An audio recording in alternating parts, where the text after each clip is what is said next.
Hello दोस्तों, जय माता दी। मेरा और मेरे एस म्यूजिकल ग्रुप में आप सभी का बहुत बहुत स्वागत है।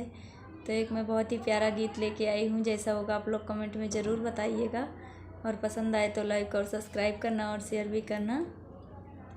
झांसी सहरवा के रानी भरन कुइया ना जइबे पानी। झांसी सहरवा के रानी भरन कुइया ना जइबे पानी। ना जइबे पानी हो ना जइबे पानी।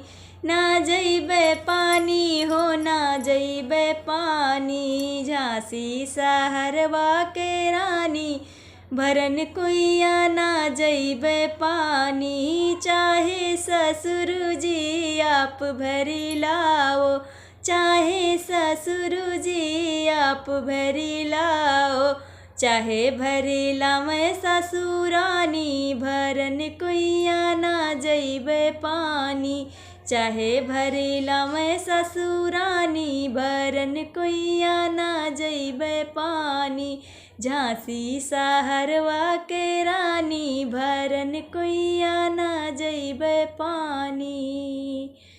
चाहे जेठ जी आप भर लाओ, चाहे जेठ जी आप भर लाओ।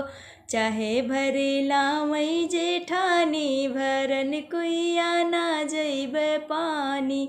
चाहे भर लामै जेठानी भरन कुइया ना जइबे पानी। झांसी सहरवा के रानी भरन कुइया ना जइबे पानी। चाहे देवर जी आप भर लाओ, चाहे देवर जी आप भर लाओ।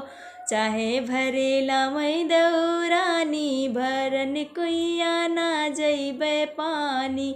चाहे भर लामै दौरानी भरन कुइया ना जइबे पानी। झांसी सहरवा के रानी भरन कुइया ना जइबे पानी। ना जइबे पानी हो ना जइबे पानी।